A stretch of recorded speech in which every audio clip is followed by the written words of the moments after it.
حضرت عمر رضی اللہ تعالیٰ عنہ روایت کرتے ہیں کہ زید بن سعنہ نامی ایک یہودی تھا جس کو حضور نے قرض دینا تھا۔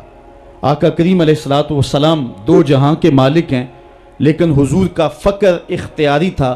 آقا کریم علیہ السلام کے گھر میں بسا اوقات کتنے دن چولہا نہیں جلا کرتا تھا۔ حضور ادھار لے کر کے لوگوں کی مصیبتوں کو بھی دور کرتے، اور گھر کا چولہا بھی بعض اوقات ادھار لے کے گرم کرنا پڑتا۔ اعلیٰ حضرت فرماتے ہیں مال کے کونین ہیں گو پاس کچھ رکھتے نہیں، دو جہاں کی نعمتیں ہیں ان کے خالی ہاتھ میں۔ تو کہتے ہیں کہ ایک دن حضور علیہ السلام کی خدمت میں ایک شخص حاضر ہوا جس کا نام زید بن سعنہ ہے اور یہودی ہے، اور اس نے حضور علیہ السلام سے قرض کا تقاضا کیا، لیکن تقاضا اتنے سخت انداز سے کیا کہ اس نے حضور علیہ السلام کی قمیص کو پکڑ کے کھینچا بھی۔ تو حضرت عمر رضی اللہ تعالیٰ عنہ نے جب دیکھا تو بڑے گھور کے اس کی جانب دیکھا اور اس کو پیچھے ہٹاتے ہوئے کہا کہ تجھے شرم نہیں آ رہی کہ اللہ کے رسول کے ساتھ کیسے سلوک کر رہا ہے اور میں تیرے سامنے موجود ہوں؟ تو حضرت نبی رحمت صلی اللہ علیہ وسلم نے حضرت عمر کو کہا عمر مجھے تجھ سے اس بات کی توقع نہیں تھی۔ ذرا غور کیجئے حضور علیہ السلام کی اس سیرت کے انداز کو۔ ایک شخص آ رہا ہے اور حضور سے سختی کر رہا ہے، ابھی حضور کو قرض لٹانے کی جو تاریخ ہے اس میں بھی 4 دن باقی رہتے ہیں، اور وہ ناجائز سختی کر رہا ہے۔ حضرت عمر رضی اللہ تعالیٰ عنہ نے جب اس کو گھورا اور سختی کی تو حضور علیہ السلام نے فرمایا عمر مجھے تیرے سے اس بات کی توقع نہیں تھی، تمہارا کام تو یہ تھا کہ مجھے حسن ادا کی تلقین کرتے کہ اچھے انداز سے قرض واپس کرو، اور اس کو جو ہے وہ نرمی کی تلقین کرتے، اور پھر آقا کریم علیہ السلام نے فرمایا اس کا قرض ادا کر دو، اور اے عمر جو تم نے اس کو گھورا ہے اس کے بدلے میں 20 وسق زیادہ کھجوریں بھی تم اس کو دو گے۔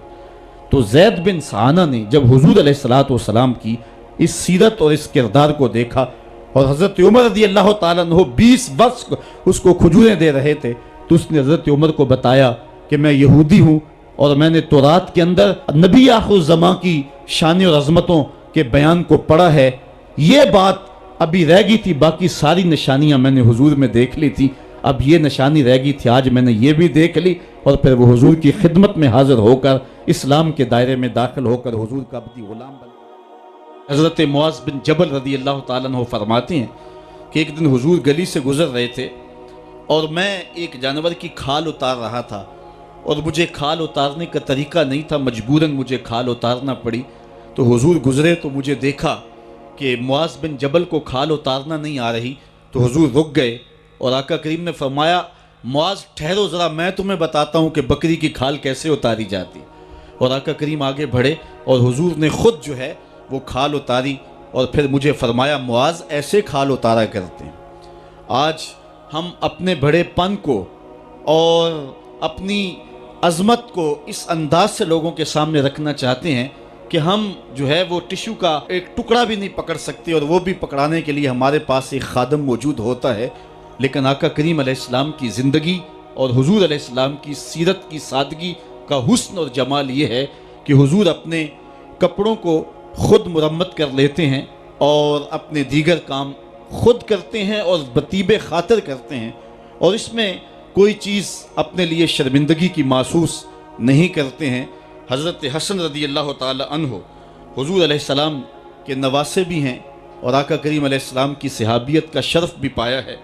کہتے ہیں کہ کانا یجلس علی الارض، حضور علیہ السلام کی سیرت یہ ہے کہ حضور زمین پہ بیٹھ جاتے تھے، زمین پر بیٹھنے میں حضور شرمندگی محسوس نہیں کیا کرتے تھے، اس کو اپنے سٹیٹس کے خلاف نہیں سمجھا کرتے تھے، زمین کے اوپر حضور بیٹھ جایا کرتے تھے، اور فرماتے ہیں وَيَطْعَمُ، اور زمین کے اوپر بیٹھ کر کے حضور علیہ السلام کھانا تناول فرمایا کرتے تھے۔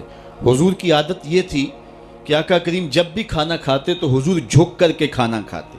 فرماتے ہیں کہ میرے پاس ایک فرشتہ آیا جو کعبۃ اللہ کے صحن میں کھڑا تھا، اور اس کی کمر کعبۃ اللہ کی چھت کے برابر تھی، اتنا اس کا قد تھا، اور اس نے مجھے کہا کہ آپ اگر چاہیں تو آپ کو نبی اور بادشاہ بنا دیتے ہیں، اور آپ اگر چاہیں تو آپ کو عبد اور نبی بناتے ہیں۔ تو فرماتے ہیں کہ میں نے جبریل کو دیکھا، اور جبریل مجھے اشارے سے تواضع کا حکم دے رہے ہیں، تو میں نے عرض کی کہ میں نبی اور عبد بننا چاہتا ہوں.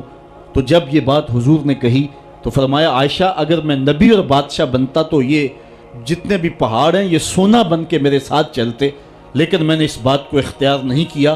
اور اس کے بعد حضور علیہ السلام جب بھی کبھی کھانا کھاتے تو حضور جھک کر کے کھاتے، جس طرح مالک کی دہلیز سے خیرات ملتی ہے اور کوئی خادم اس کو جو ہے وہ شکرانے کے طور پہ جو ہے وہ انتہائی عجز کے ساتھ کھاتا ہے.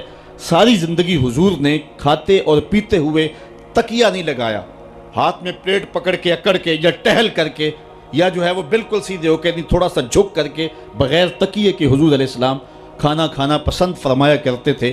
اور فرماتے میں اس طرح کھاتا ہوں جس طرح بندے کھاتے ہیں، اور میں اس طرح بیٹھتا ہوں جس طرح اس کے عبد اور اس کے بندے بیٹھتے ہیں. یہ حضور علیہ السلام کا طریقہ ہے. ایک دن آقا کریم علیہ السلام ایک چٹان کے اوپر بیٹھے تھے اور حضور علیہ السلام قدید کھا رہے تھے. یہ خشک گوشت جو کر کے اس کو بعد میں جب پکایا جاتا ہے تو اس کو قدید کہتے ہیں، یا سرید تھی، حضور کھا رہے تھے. تو ایک خاتون وہ گزری اور اس کے بارے میں اہل علم کہتے ہیں کہ وہ بڑی زبان دراز تھی اور وہ مردوں کو بھی ایسی ایسی باتیں کرتی کہ لوگ جو ہے وہ اس کی شر سے بچا کرتے تھے. تو اس نے کہا کہ آپ تو ایسے کھا رہے ہیں جس طرح کے عبد کھاتے ہیں. تو حضور علیہ السلام نے فرمایا اگر میں عبد نہیں ہوں تو کون عبد ہے؟ فرمایا میں سب سے بڑا عبد ہوں. تو جب یہ بات سنی تو اس کے قدم رک گئے اور اس نے حضور علیہ السلام کی خدمت میں عرض کی کہ حضور آپ پھر اکیلے ہی کھا رہے ہیں، مجھے بھی کھلائیں. تو حضور نے ایک لقمہ اٹھایا، فرمایا لو تم بھی کھا لو. تو اس نے کہا یہ نہیں، بلکہ جو آپ کے منہ میں ہے میں وہ کھانا چاہتی ہوں. تو حضور علیہ السلام نے اپنے منہ کا نوالا نکال کر کے اس کے منہ میں ڈال دیا. تو کہتے ہیں کہ اس کے بعد کبھی بھی اس کی زبان پر کبھی فحش بات آئی نہیں تھی. حضور کے جوٹے کی وہ برکت تھی اور اس کا وہ فیضان تھا کہ اس کے اندر ایسی روشنی ہو گئی.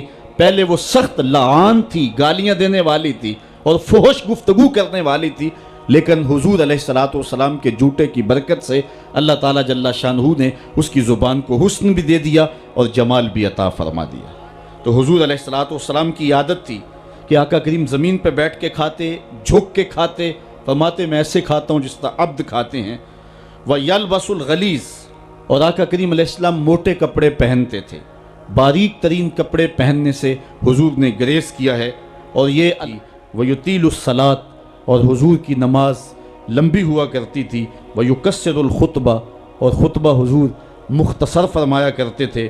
وَلَا يَانِفُ أَن يَمْشِيَ مَعَ الْأَرْمَلَةِ وَالْمِسْكِينِ فَيَقْضِي لَهُ الْحَاجَةَ، اور حضور علیہ السلام اس بات میں کوئی شرمندگی محسوس نہیں کیا کرتے تھے کسی مسکین، کسی لاچار، کسی بیوہ، کسی یتیم اور کسی مسکین کے ساتھ چلیں اور اس کے کام آئیں اور مصیبت میں اس کا دکھ بانٹ دیں اور اس کی حاجت کو حضور پورا فرما دیں.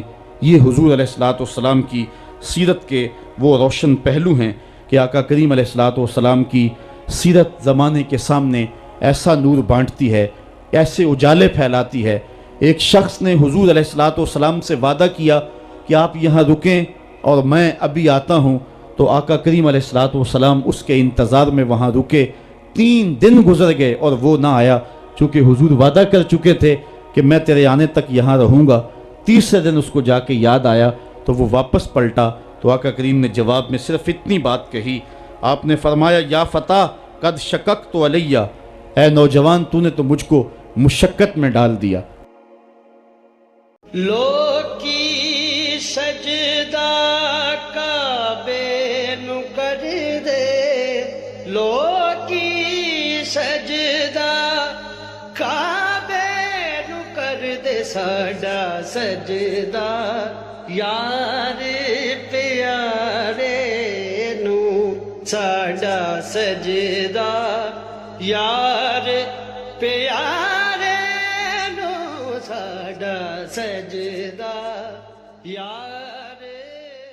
سر چڑھ کے کلی نو اگ لاؤنی، سر چڑھ کے کلی نو اگ لاؤنی، تے یار کول ویکھدا ہووے سر چڑھ کے، سر چڑھ کے کلی نو اگ لاؤنی، سر چڑھ کے کلی نو اگ لاؤنی.